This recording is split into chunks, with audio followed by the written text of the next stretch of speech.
Alright, hello everybody, welcome back to another First Impressions review. This game came out yesterday, May 22nd, today's May 23rd.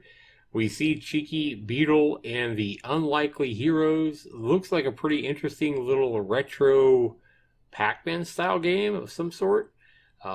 Take control of Cheeky, Beetle, and the world's most modest and secret superhero.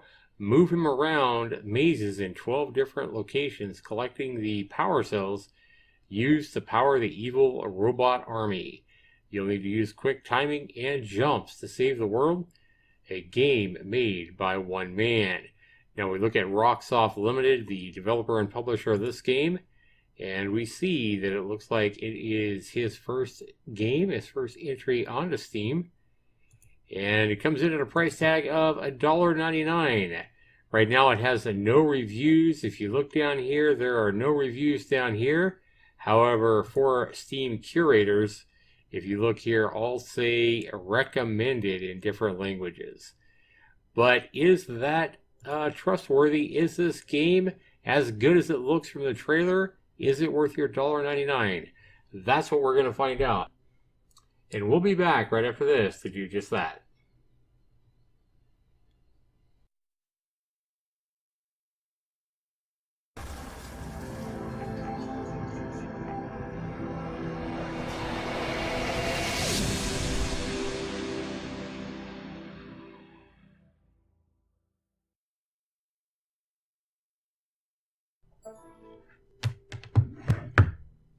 Alright, welcome back everybody. So when we launch the game, it does come up with a Unity logo, so it is a Unity game. We have our,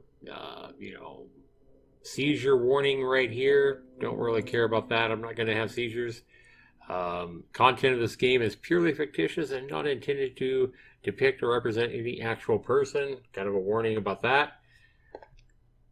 And we get the main menu here. How to play, we get credits.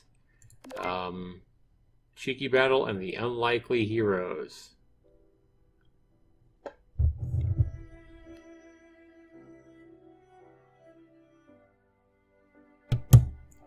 Alright. So everything is done by him, it says. Me, and me. Everything else just me again. So no point in listing it all. Alright. Looks pretty interesting. We don't have any options, however, so let me go ahead and turn the game sounds down just a little bit. And how to play.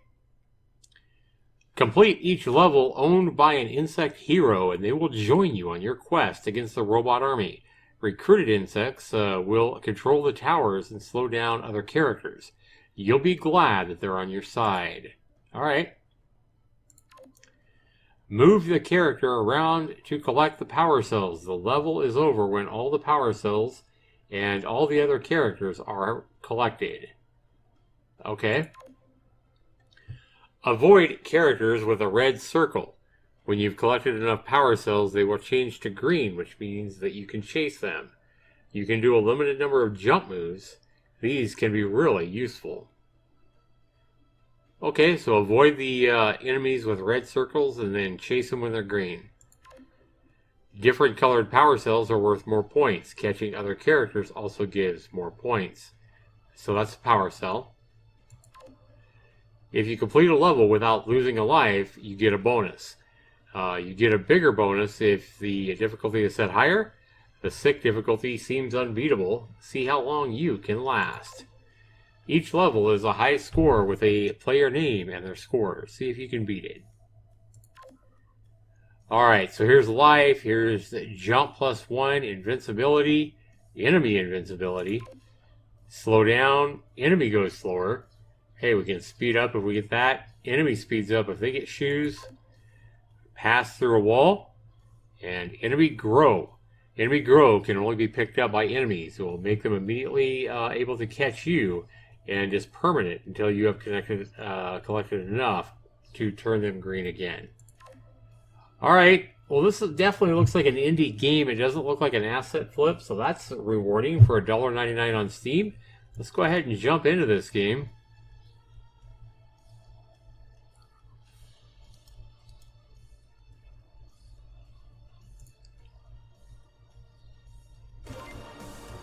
Alright, when we enter a game, guys, we got 4 options to, 4 selections to... Alright, guys, we have four game saves available to us in the game. And you can come in here and you can just enter your name, me, and next.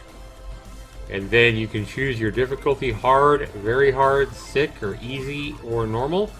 Obstacles on, options, here we go. Sound effects, turn that music way down because that's annoying. Alright. And then controls, WASD or the arrow keys, or you can use the controller. Alright. Go back. Level 1. What? Loading, please wait. Okay.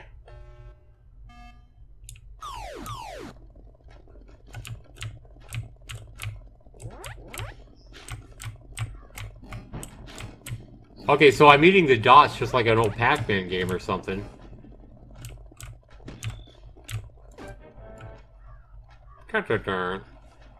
Life +1. Alright. I want that. Oops! I only have 1 life left. Okay.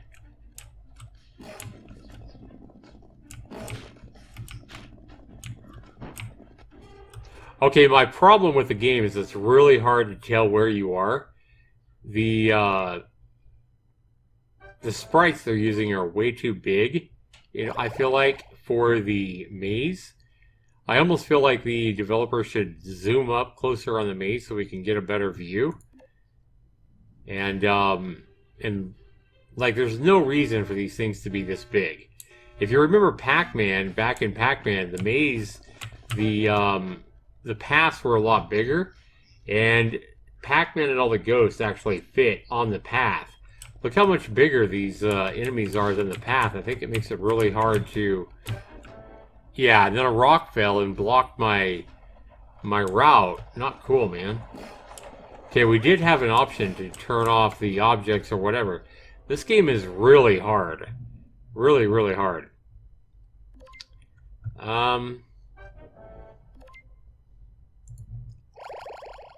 Okay. Yeah. Okay, so we gotta try to get the power cells. Those are over here and they're being guarded by enemies. Remember, the ones with the red circle are enemies. So all the power cells right now are being guarded. So it's very easy to get basically sandwiched by these guys as well.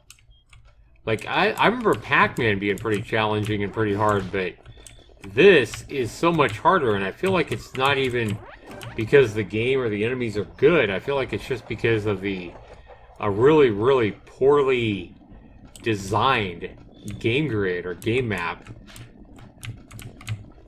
Maybe you'll get better at it as you play more, I'm not sure.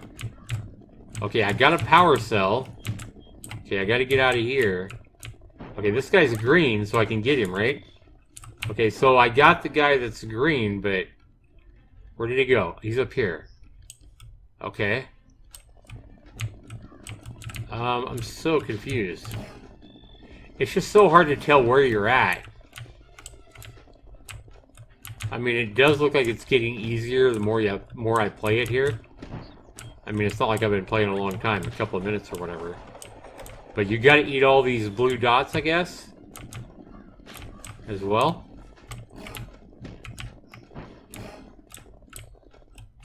Juked, mofo. Oh, he juked me. Alright. I don't know, man. Game is really hard to start with.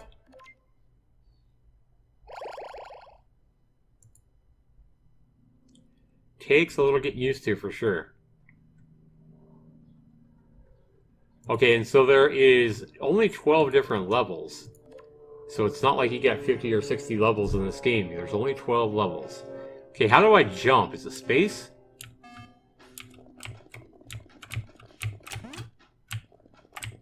Okay. That is an enemy thing to make him go bigger. I don't like these obstacles. Let's go ahead and...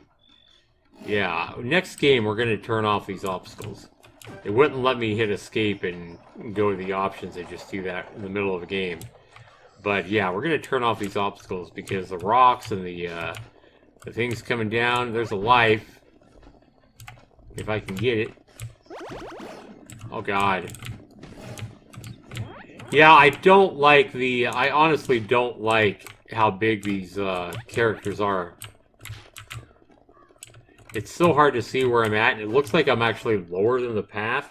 It makes it really, really awkward and cumbersome and hard to control. I think this game could be better designed. I think the camera should be moved closer in, and the size of these creatures and enemies and stuff like that need to be way shrunk. Like, I think they're like 4 times too big. So, to the developer, I would zoom in on the map a little bit more somehow, make it the maze a little bit bigger, and decrease the size of all these enemies by a lot. Like, they only need to be about 1/4 as big as they are. Because when they're that big, it just makes it really hard to tell where you're at. I guess your guy's okay, but I would shrink the size of some of these enemies. It just makes it way too hard.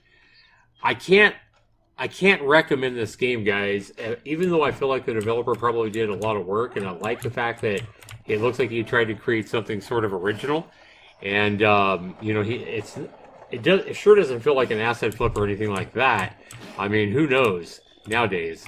But it doesn't feel that bad.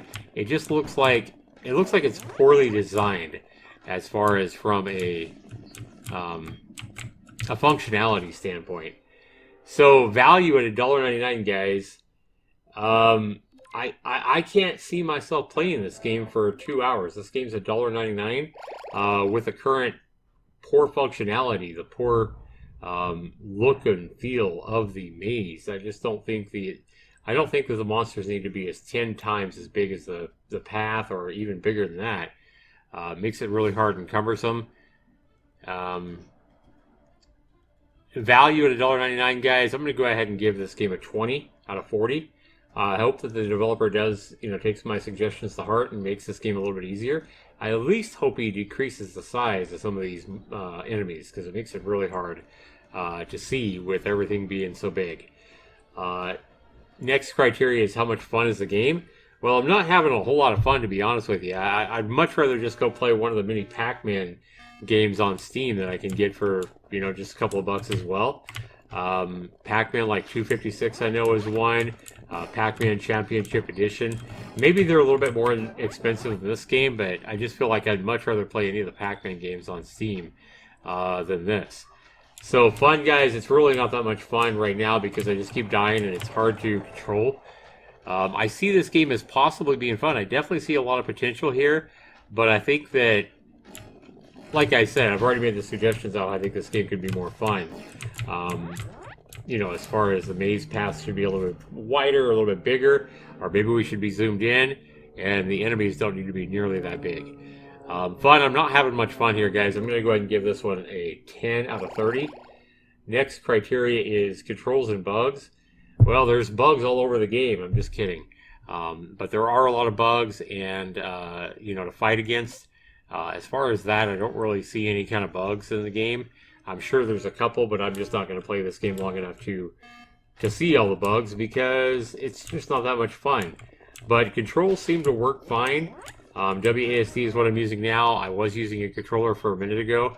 I think I prefer WASD just because I'm a keyboard type of guy. It doesn't really seem like the kind of game that requires a controller. I don't like the fact that I get sandwiched so easy either. Maybe that's just me being a noob, I don't know. But controls and bugs, guys, I can't really see anything to knock this game with here. I'm going to go ahead and give this game a 20 out of 20. It controls fine. In fact, you know what? I'm going to take 5 points away just because, like I said, I would call it's hard to control because of the way that the developer designed the game and his choice to make all the enemies so damn big. So because of that, I'm going to take 5 points away here for controls and bugs. And graphics and sound, well, I mean, it's worth 10 points. For the type of game that it is, I mean, it looks pretty good, to be honest with you. I have no problem with the graphics and sound. He's using all a similar font. It makes the game look pretty clean.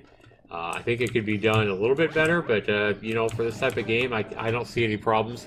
I'm going to give this game an 8 out of 10 for graphics and sound. If you add that all up, guys, I said 20 out of 40 for value. I said 10 out of 30 for fun. I said 15 out of 20 for controls and bugs. And then I said 8 out of 10 for graphics and sound. Guys, this game here ends up getting a 53%. It's definitely not a miss game by any stretch of the imagination, but it's far from a Zaxtor's Indie Gold as well. It is what it is, guys. Hopefully the developer takes some of my suggestions to heart, and I hope Cheeky Battle can have a little more functionality and play a little bit easier if the developer decides to make it easier to not only see but navigate through the maze. One way to do that, I think, would also be to, like I said, lower the size of all the enemies. They don't need to be that big. But 53% is my score, guys. Let me know down in the comments below if this video has sparked you to go buy this game. Maybe you agree with me. Maybe you disagree with my score. Let me know down in the comments below. I'd love to know, guys. Cheeky Battle, 53%. I can't recommend it right now until the developer does something to make it easier to control yourself and see where you're at in the maze.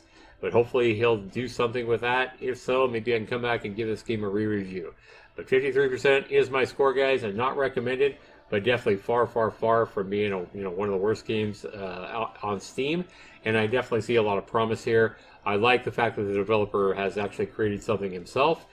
He hasn't, stolen an asset kit or anything like that. So for that, I give him a thumbs up.